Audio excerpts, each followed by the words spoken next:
Hello, and thanks for tuning in. If you're new to the channel, please hit the subscribe button. If you're returning, thanks. It means a lot. Today we're going to look at what you can do if you come out to your vehicle and you have a flat tire.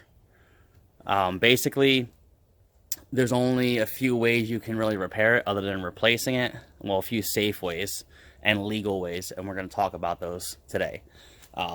First thing you want to do when you come out is see if you can see the object or the puncture.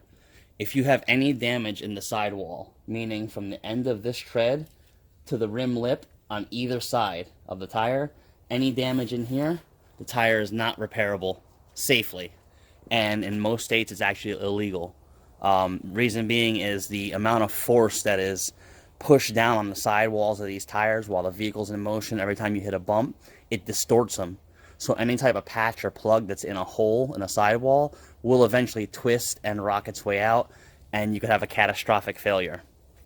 The only effective areas to repair a tire are going to be in the tread area here, and that's going to be about 1/8 to 1/4 inch in from the treads, and this entire area in here. So anything in here. If you have a big gaping hole or a chunk of your tread missing, obviously use your best discretion, but if it's a nail, a screw, a piece of glass, something gets stuck in there and it's in that middle area, it's generally repairable. So we're going to go and look at some of the repair options that are available on the market.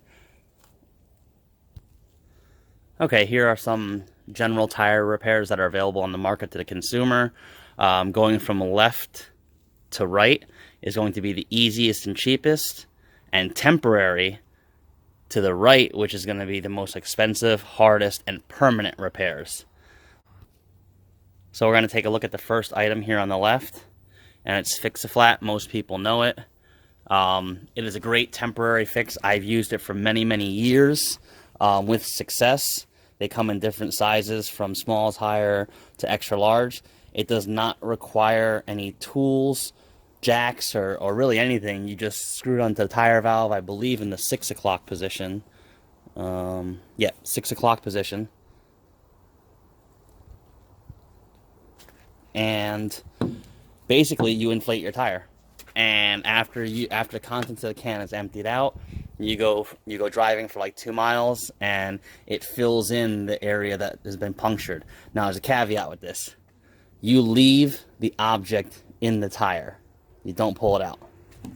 If you pull it out, and let's see. So it says seals punctures up to 1/4 inch. So let's see what it says here. I'm just reading. Give me 1 second.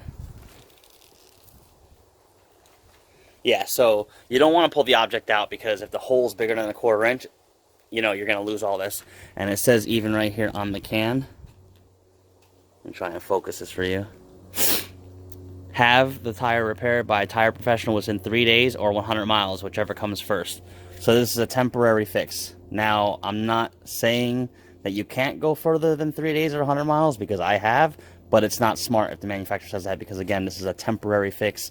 That object is still in the tire. Forces on the ground, on the tire, they're going to be moving that object around, and it will eventually start to leak again. The second repair, which would be I consider a semi-permanent repair, is the plug kit. So basically you have a reamer here, and you're going to ream out, you're going to first remove the object from the tire, and you're going to ream out the hole to this size, because this size is about the size, a little bit smaller than these plugs. So again, the tire does not have to come off the car. You do have to have an air source for this to get air back into it. And it is a little easier if you jack the car up. So you just basically, like I said, remove the object, ream it out, put your plug through there, squirt a whole bunch of contact cement on there, and push it down and rip it out really quick. And you want to have like about 1/2 inch of the plug above the tire, and then you cut it flush with the tread. This repair here will last quite some time. It is not permanent either, because again, it's a plug.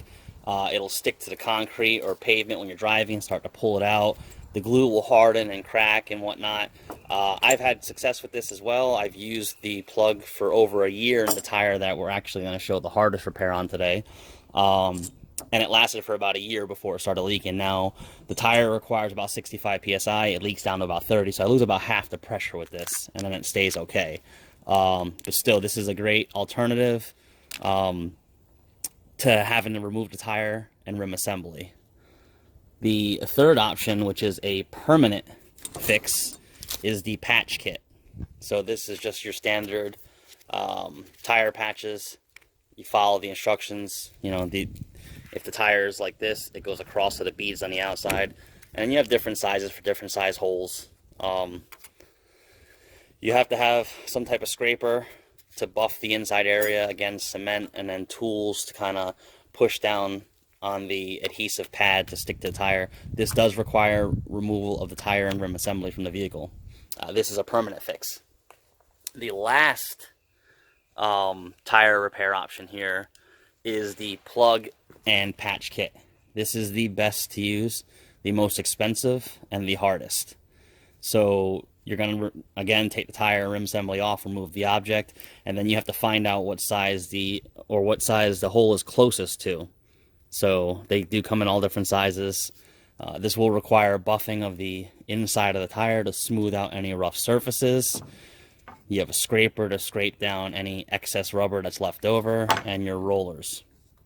So those are basically the tire repair options you have on the market. These two are not going to be feasible if you're trying to do this at home.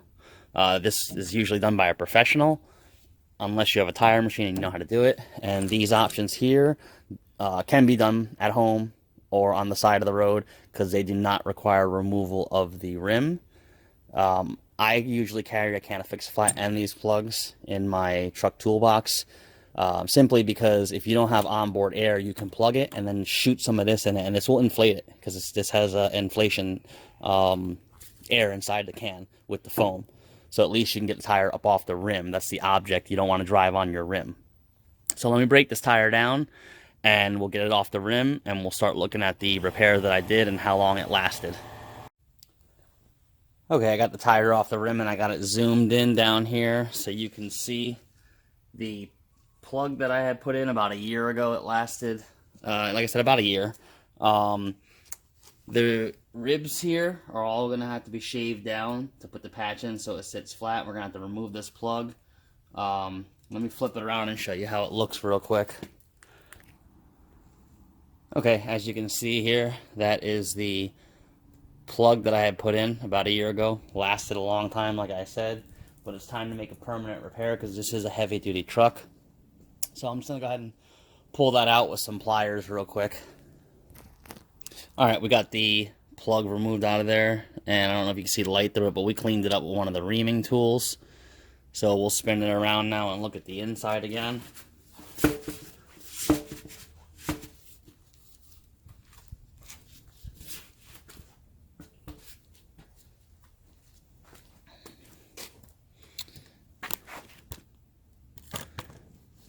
And let's get down in there so we can see what's going on.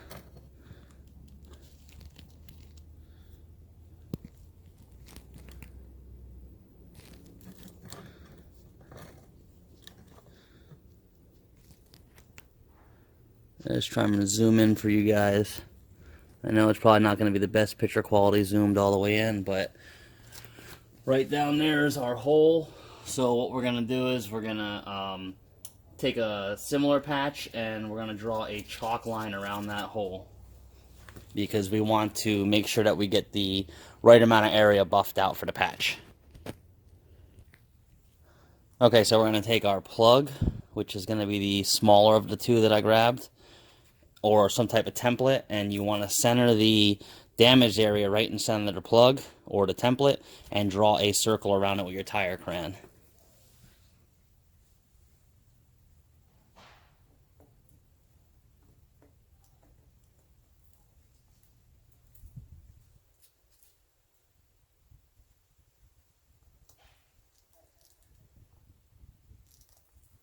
Doesn't have to be perfect.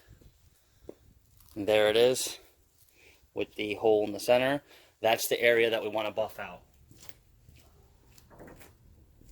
So we're going to get our buffing tool, which is here. We're going to hook it to a drill and we're going to smooth that entire area out. Alright, we're just going to use a standard handheld drill.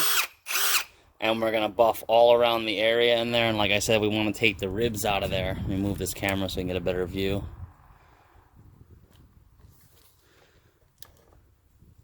We want to get all those ribs out of there and make that whole area smooth. So I'm going to pause the video and smooth it out with the grinder so that it's not all loud, and we'll come back after it's all smooth. Okay, you see the area is all smoothed out now. Try to avoid taking out too much material like I did here. Got close to the belts, it'll be okay. Just don't go any lower than that. You have to get that all cleaned out. Whatever you're going to use, a primer, brake cleaner, you know, whatever you have. So let me get it all taken out of there, and we're going to start getting that plug in. Alright, after you get the area cleaned up, you just want to come back through, smooth anything down, any ridges that might be left. Smooth it down with your tool. And now you got a nice clean surface to mate to. So what we want to do is we will get the blue adhesive protection off of this plug. We will put a little bit of vulcanizing cement on the stem here for lubrication. And we'll send this plug up in there dry. Then we'll flatten it down and see what else we got to do. I want to make a correction to that. The plug you're going to send in dry, but you want to put a little bit of vulcanizing cement on the tire and the stem of the plug. And then you're going to put vulcanizing cement over the entire plug when we're done.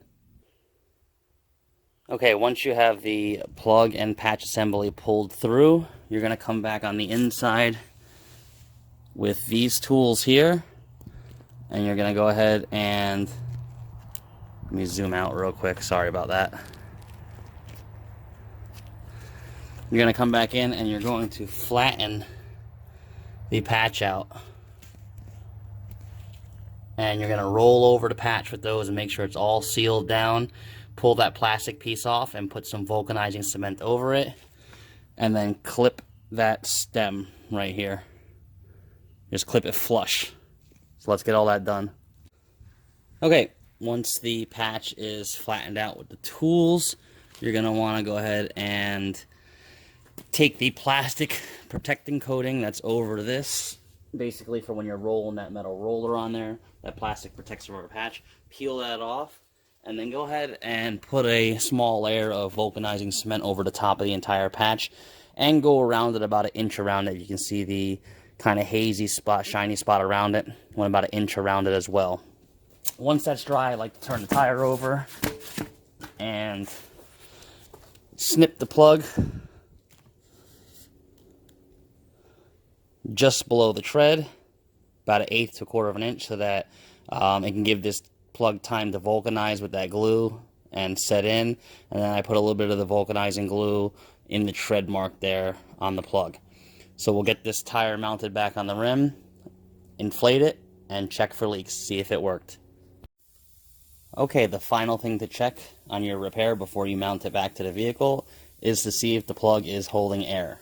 I'm going to spray some soapy water on there, and we're going to look for bubbles. I don't see any bubbles forming, so everything looks good. So I'll get it mounted back on the vehicle, and that's it. I hope this helped. Thanks for watching. Please subscribe.